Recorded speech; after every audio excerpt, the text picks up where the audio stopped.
Wow, what an honor it is to be here again. Like Pastor Mike said, it's been 3 years. Time no longer exists.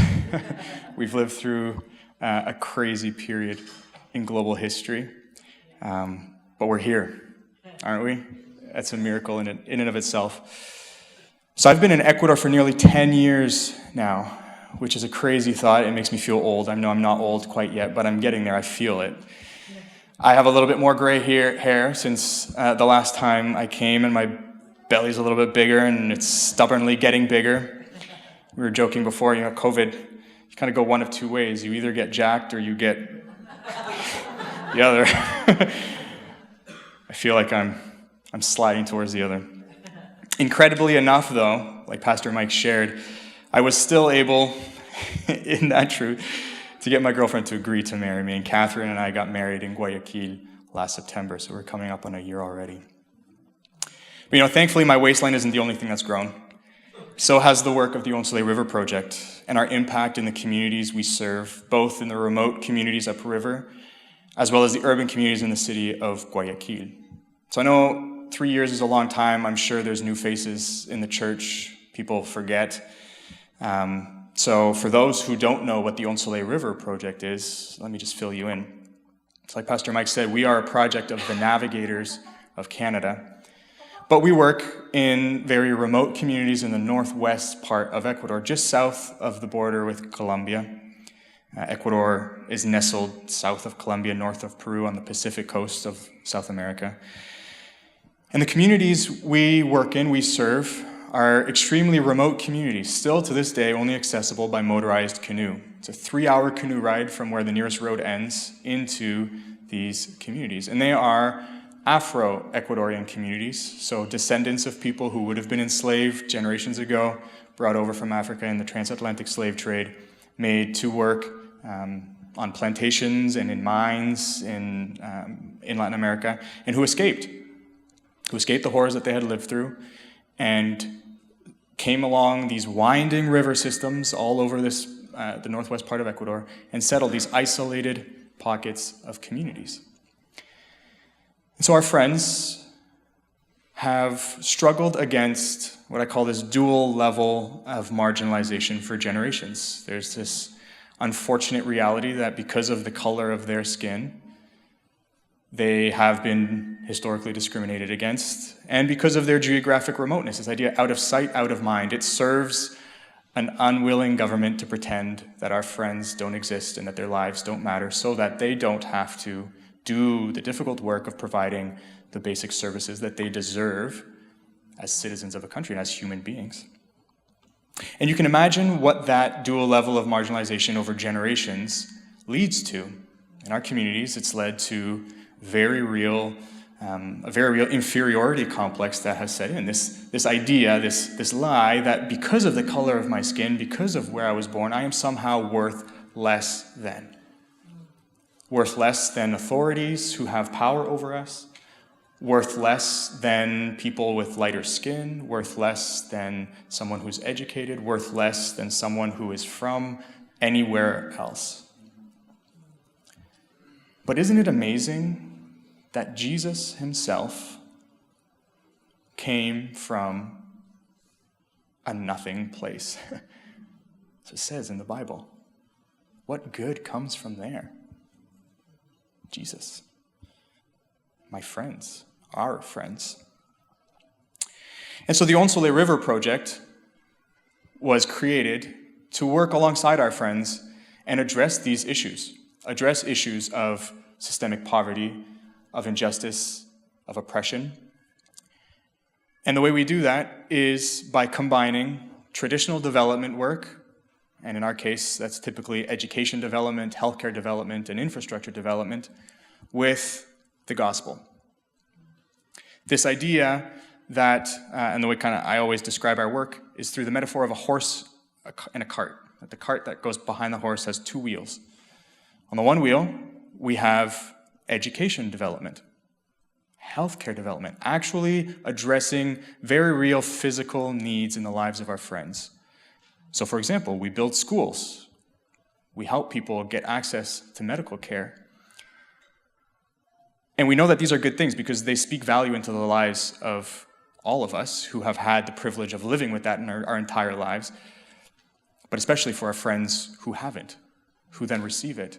And so, for example, one of the ways that the Once River Project actually started was my friend Nikki Horn, who started the organization, sat with community leaders in our main community of Santo Domingo, and they told her the story of how they had wanted a school. The government had built a school in their community years prior.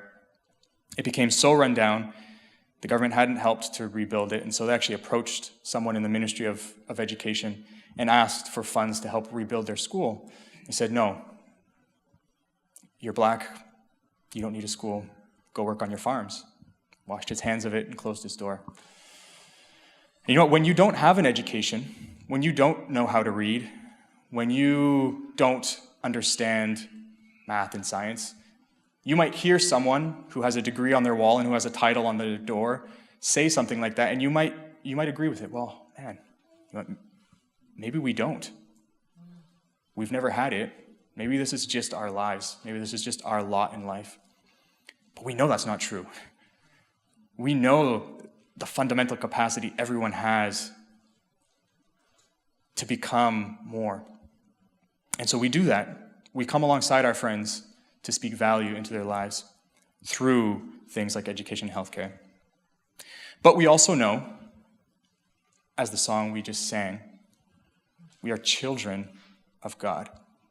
And so our ultimate value isn't pegged in our education or isn't pegged in anything other than the fact that we are children of God. So on the one wheel, we have education development, healthcare development, infrastructure creation, physical needs. And the second wheel is that unmutable truth of God's love for us, his forgiveness of our sins, and our eternal life through him. And the chassis that connects those two wheels is deep and meaningful relationship. But why is this important? Why is it so significant? Why is it so worth celebrating? Why do we fight so hard for the ability to serve our communities in this way? Why do I believe so strongly in the metaphor of this cart with its two wheels? Why can't it just be a unicycle? And the only wheel necessary is studying the Bible with people and leaving everything else to someone else. Who cares about being able to build schools, Carlos? Who cares about hiring teachers to teach new generations of students? Who cares about building clinics and helping people get access to healthcare? Those are all good things, of course. Who can deny it? But leave that to someone else. That's another organization's work. That's the government's work. Why bother engaging in it? Why dilute the gospel? There's no need to dilute it with everything else. Once people get right with God, everything else will fall into place as it should be. It's an argument that I've heard often. Of course, I've seen the visceral proof of how these two wheels fit so perfectly together and the fruit of them over the years. The many hearts that have had transformational encounters with God through some of their physical needs being met. Well, I want to share the story of my friend Laner. Unfortunately, I had a beautiful picture. I've lived in the jungles of Ecuador too long, I think, and I downloaded it in the wrong format. So we can't see it, but trust me, it was a gorgeous picture. Might be the best picture you would have ever seen. I've robbed you of that privilege. But it's of my friend Laner. Laner is a big, strong man in his 40s. And the picture was of him on his knees, laying a cement floor at one of the schools that we built last year in one of our communities. It's not a glamorous photo. Laner's got cement on his face, his clothes are dirty, he's sweating. You can't really see him all that well. But it's the perfect photo for Laner because it encompasses who he is. A hardworking man, a skilled man, a master builder. Laner is from our community of Santo Domingo. Like I said, hours canoe ride in the middle of the jungle, middle of nowhere. But when Laner was young, he grew tired of living in the jungle and left. He went to the city and got trained in building. He's a master bricklayer. He's very skilled. And he, after years of working in the city, realized he just had this deep love for his community, and these skills that he had acquired outside, his community needed. His community had hopes and dreams. He had a vision for his community of different things he wanted to see, and he thought, I can be that person. And so he moved back, and he has built almost every single building that we use in our community. He has been a part of almost every building project we've ever done. And so he's worked alongside a lot of short-term groups who have come as volunteers to help us in those projects. But Laner is not, he wouldn't say to be a Christ follower. In Ecuador, a place there where Christian faith, whether it be Catholicism or evangelicalism, has had roots for hundreds of years, most people in Ecuador and Latin America as a whole would not claim that, well, God doesn't exist, I don't believe in anything, I'm an atheist. Most would accept that God exists. That just doesn't lead to much impact in their daily lives. So Laner would say, oh yeah, there's a God, but it kind of ends there. And yet, there's a shift happening in Laner's heart that has been happening for a long time that I've started to notice. Well, when this picture was taken of Laner laying the cement floor, I had a group that was there from the University of Wyoming, Navigator Ministry, and they had come to just help our community rebuild a school. They helped us raise funds, and we were doing it.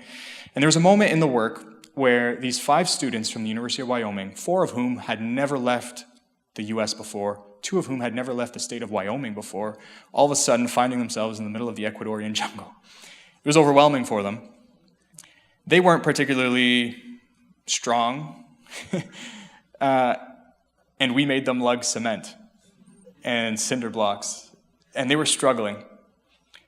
But they were doing it. Every day they woke up and did it. They were sweaty, they were dirty, they weren't carrying a ton.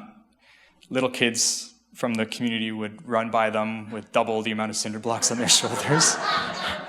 It's a humbling experience. But they were there, sweating with the rest of them.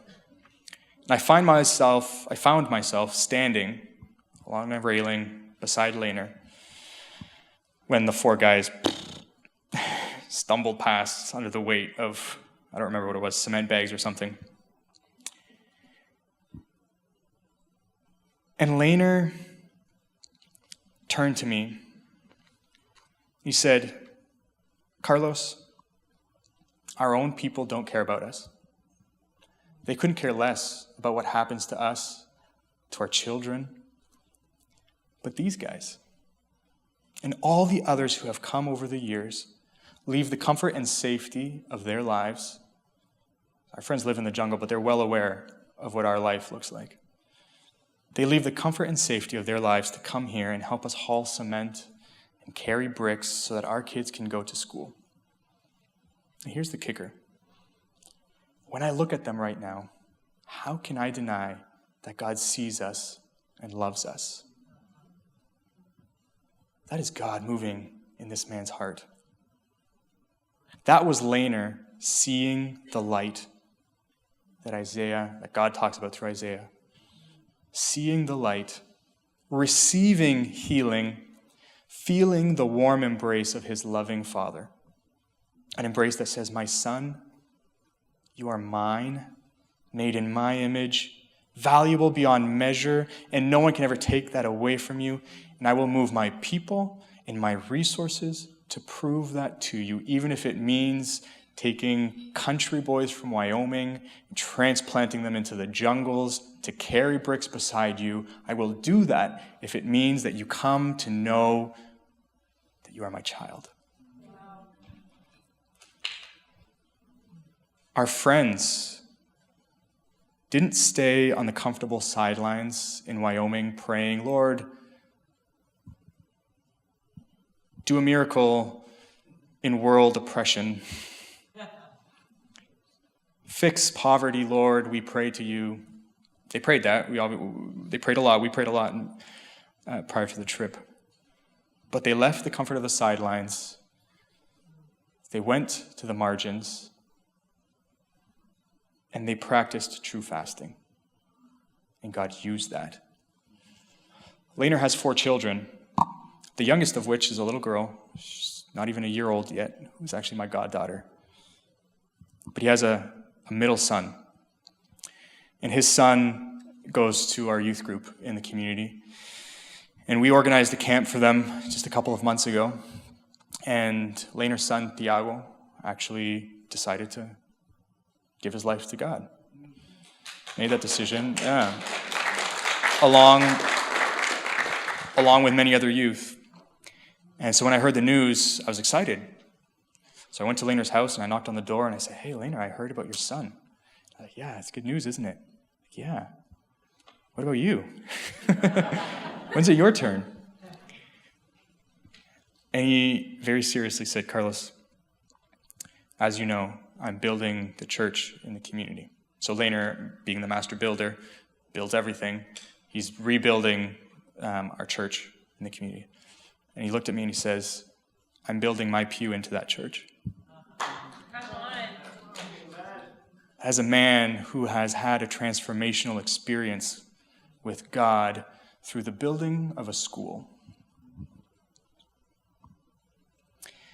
Jesus himself was intimately familiar with the words of his Father spoken through Isaiah and these highlighted themes that we're talking about today. And in fact, in one of the cornerstone passages of the entire Bible, Jesus quotes Isaiah. And it's in Luke 4, 18 to 19, so if you want to turn there too.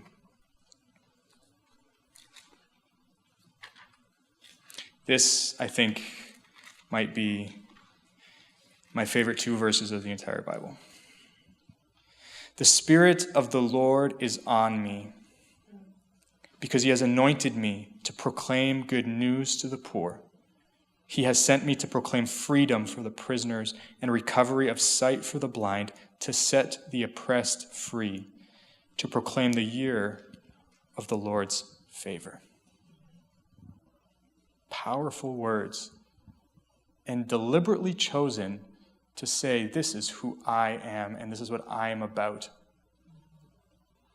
We have a tendency to forget or overlook the context in which the words of Jesus were often spoken, and often superimpose our own contexts onto those words. We forget that Jesus' words were spoken to a largely poor and oppressed people who had faced generations of injustice and oppression. We read these words from our relatively comfortable, powerful existences, and can fall into the trap of thinking that Jesus isn't talking about the actual poor, just the spiritual poor. Not the actual blind or sick, just the spiritually blind or sick. Not actual prisoners, just spiritual prisoners. While there is, of course, truth in that, Jesus came for us all, obviously. We are all his children, rich and poor. And he cares deeply about those who may be materially wealthy, but spiritually poor and sick. Although that is true, we cannot use that to deny our very clear biblical and divine responsibility towards the actually poor and oppressed. God asks us all to spend ourselves in behalf of the hungry and satisfy the needs and the needs of the oppressed in some way, shape, or form. It doesn't mean everyone leave Fergus and move with me to Onsole, no.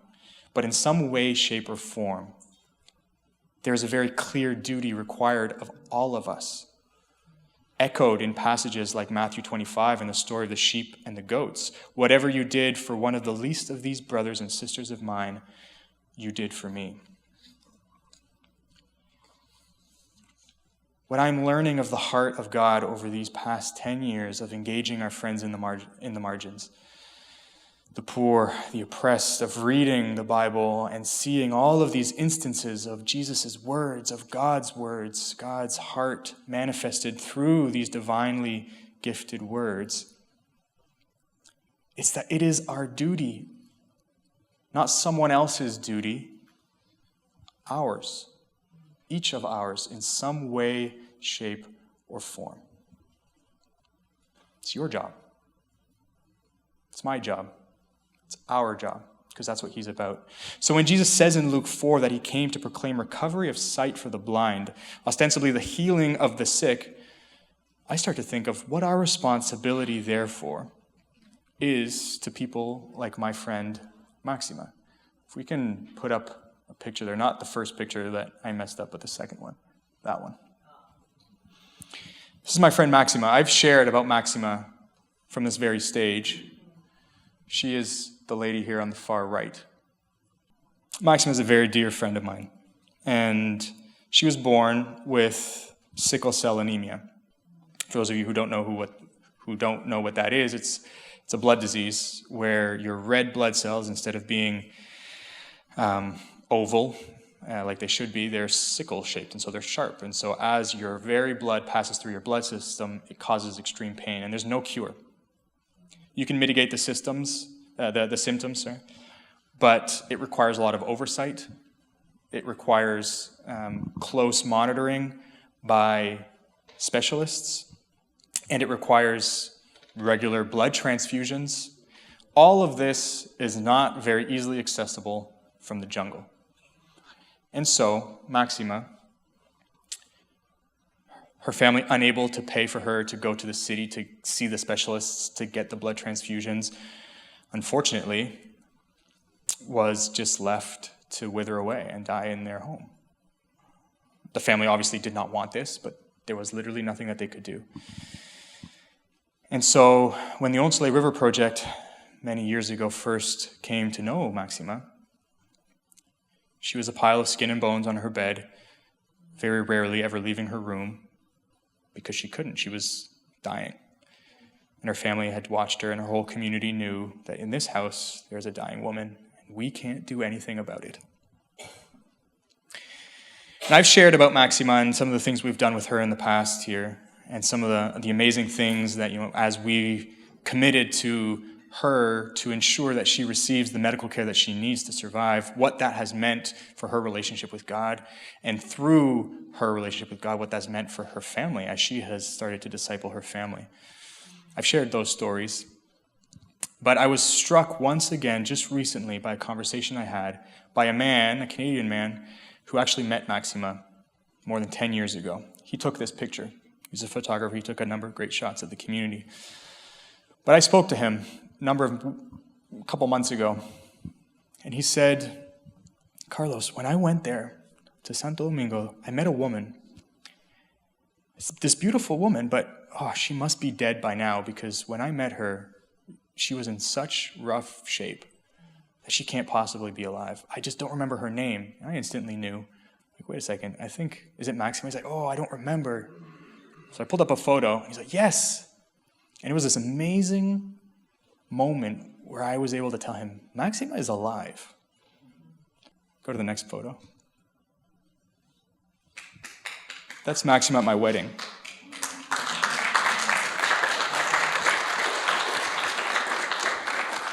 It's my mom and dad and another good friend of mine from the village. But that is Maxima in full splendor. I don't think we can fully comprehend, if we haven't been through something like that, what does that do for someone's relationship with God when they can physically know, Lord, you have kept me alive for something? What does that mean for our discipleship with Maxima as we come alongside her and say, Maxima, I long to get to know Jesus better with you? Her answer has always been, of course, please, let's do this together because you've helped keep me alive. How can I not want to know more about this? The Spirit of the Lord is upon Jesus for people like Maxima. And when Jesus says his Father sent him to proclaim freedom for the prisoners, I think of what our responsibility is to people like my friend Jose Luis. If you can go to the next picture, please. This is my friend Jose Luis. Jose Luis has a shocking story, a painful story, but a powerful story. Jose Luis was always a bright child. He's from Santo Domingo. Started school in the school that the Onsele River Project built. And his family was able to sacrifice and send him to finish school in Quito, the capital of Ecuador, a big city. So at 13 years old, Jose Luis left his little jungle community went to live by himself in Quito. Went to school by himself, fed himself, lived on his own from the time he was 13. Graduated high school, and actually went to university. And he was studying to be an airplane mechanic in a city just outside of Quito. And he had left Onsole before I got there. He was studying, so I never actually knew him.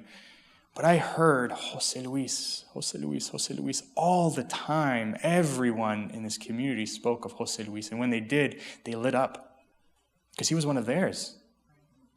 And what he was accomplishing was a rare feat. And they were proud. They were so unbelievably proud of José Luis. I didn't know him, but I knew his family very well. And it just gave me tremendous joy to know that someone from Santo Domingo was making it. And then things fell apart. One day is December 22nd. José Luis just finished his last semester of his third year of studies. Christmas break, he's walking out of his university with some friends, and the police showed up.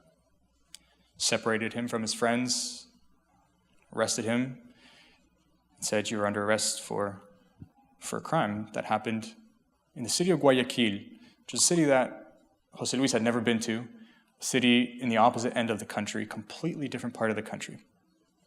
He didn't know what they were talking about. They arrested him nonetheless, and they took him to prison. He spent the day in the jail there, and then they transported him to prison in Guayaquil, where he started to become aware of these charges that were put against him. And unfortunately, in a world where poverty and oppression and racial injustice are prevalent, the truth doesn't always matter. There are powers at play that couldn't really care less about the truth. And so the fact that José Luis had never been to that city didn't really matter. He was accused of something, there wasn't much due process, and he was charged. He was sentenced to 10 years in prison. His father sold all of his cattle, sold big parts of his farm in Onsole in order to try to pay lawyers to get his son out of this. But they, sensing the naivety of a man who is from the middle of the jungle, took advantage, took almost $30,000 of this man's money, and did nothing with it. They didn't drop his sentence by a day, let alone prove his innocence. And so José Luis ended up going to prison. He was in prison in Guayaquil for 6 years.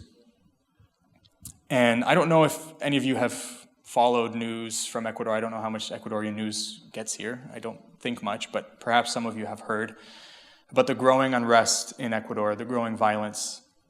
Ecuador has always been a strategic country for the global drug trade. Guayaquil, the biggest city in Ecuador and where I spend part of my time, is actually the biggest port city on the Pacific coast of Latin America. And so for exports, it's a hub for legal exports as well as illegal exports, unfortunately. And so drugs made in Colombia are brought down into Ecuador and shipped out of Guayaquil. And narco gangs have always been prevalent in Ecuador. Unfortunately, with the pandemic and the collapse of really society at large, authorities and everything kind of collapsed, these gangs exploded.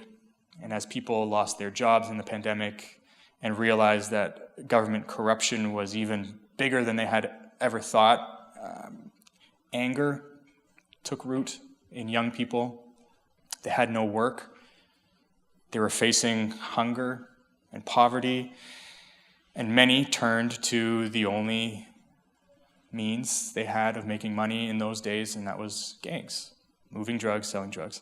And these gangs exploded. And as they got bigger and bigger, they started to fight more and more. And it started in Ecuadorian prisons. And in February of 2021, coordinated prison riots broke out all across the country. as rival gangs fought for control of the prison system, which then would control distribution networks outside of the prisons. And because Ecuador is a country rife with corruption, these prisons are not like our prisons. These prisoners were able to get machetes in prison, were able to get guns in prison, were able to get grenades into prison. And so these prison riots are not toothbrushes carved into something sharp. These are men chopping each other to bits with machetes. And my friend Jose Luis was there in the middle of this, innocently. For 6 years had been there, and then in his 6th year, these prison riots broke out. Literally watching people get massacred in front of him, hundreds at a time. Now, thankfully, corruption works both ways. So they had machetes, and Jose Luis had a cell phone. So I was actually able to be in touch with Jose Luis almost every day through WhatsApp. And I live in Guayaquil on the road that heads to the prison, and so unfortunately, oftentimes it would be late at night, these prison riots would break out, and I would hear the police sirens rushing down my road, closing the road, going to the prison. So I'd frantically write him, "Are you okay?" Sometimes he would be able to write right away. Other times he wouldn't respond for hours. I would have no idea if he was alive or not. He would respond the next day. "Sorry, I couldn't answer. We were in hiding."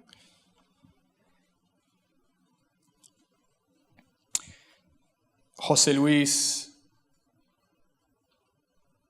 came from a family of faith in Santo Domingo, but living on your own as a young boy, it's hard to maintain that, and drifted away. More so even during university. But being in prison, Jose Luis re-encountered God. I think because he was scared. God uses whatever means necessary to grab our attention.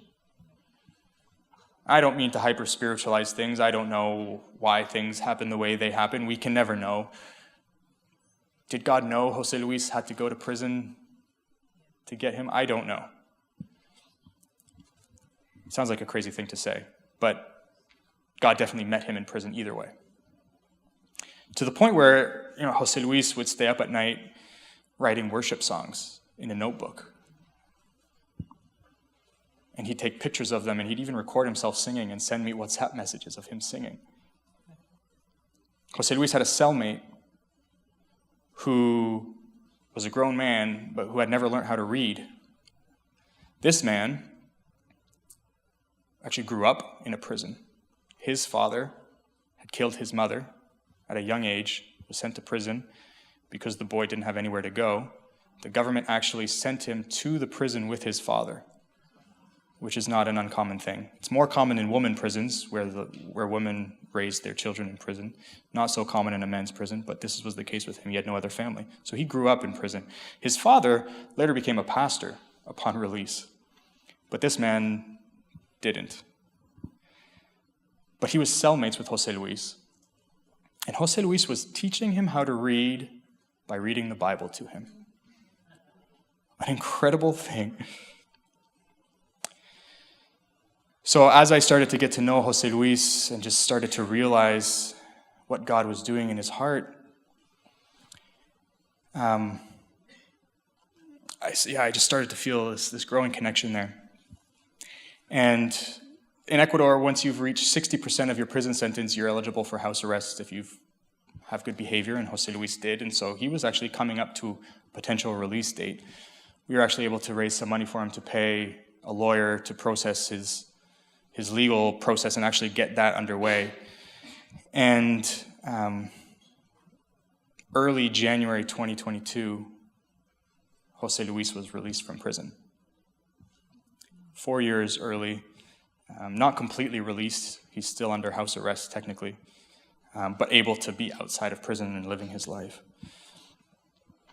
Incredibly, simultaneously to this experience, I had the opportunity to purchase a little plot of land in an illegal squatter camp in the north part of the city of Guayaquil.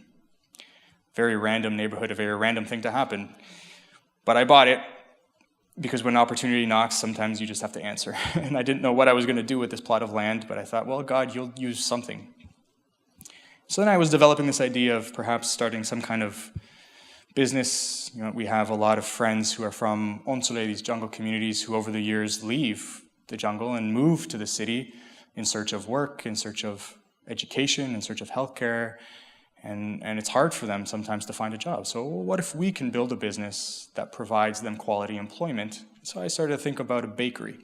Bakery is not rocket science, and thank goodness, because I'm not a rocket scientist. We can figure out a bakery. And so I started moving forward with this idea. And Jose Luis got wind of it. And I had told him, hey, you know what, I have this plot of land. When you're out of prison, hopefully soon, you can live on it.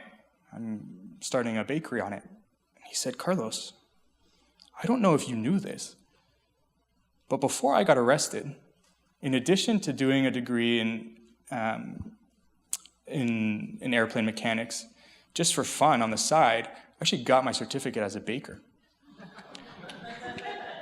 And as I've been approaching a potential release date, I've been contemplating doing some kind of informal baking as a means to sustain myself, because no one is going to give me a job coming out of prison in today's day and age, because of everything that's happening. No one trusts anyone who's coming out of prison, because you don't know what has this person done. And he said, so I've been thinking of baking when I'm out. And I said, oh Lord, that is no coincidence. And so when Jose Luis was released in January of 2021, again, we were able to raise some more funds, and we sent him to get retrained as a baker. If you can go to that next picture.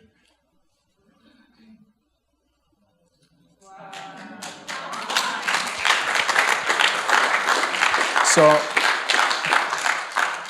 we were able to get Jose Luis into one of the premier chef schools in Guayaquil in their baking program.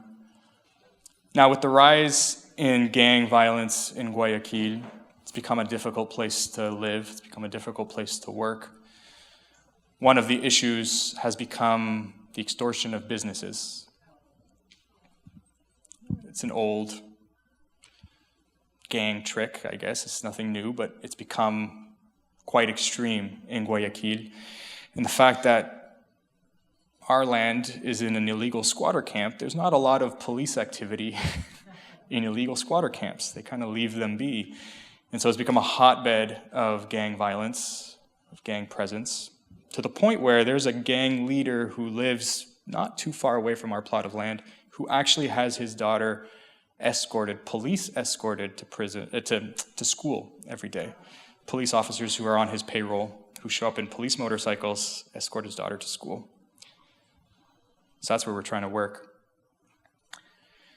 And we're going to have to face this extortion issue one way or another. We haven't quite built the bakery yet. We're still in the process of getting that sorted out. But as things started to get bad and as we started to realize, hey, you know what, this is going to be an issue, I sat Jose Luis down and I said, listen, I do not want to put you in a position of risk. You don't owe me anything. Please do not feel like, oh, well, because he helped me get out of prison, because he helped me get trained, I owe him, and I have to go into a situation I don't feel comfortable in, running a business in a neighborhood that I might get shot at for not handing over money. Don't feel that. If you want to get a job in a bakery somewhere else, I will help you do that gladly. He turned to me and he said, Carlos, I understand the risks. But Jesus came for the sick. Wow. If I go work at another bakery, I'll just be another baker. If we move the bakery from this neighborhood to any other neighborhood that's safer, we'll just be another bakery. But Jesus came for the sick. And in this neighborhood, I'm going to be more than a baker. We'll be more than a bakery. We're going to have impact.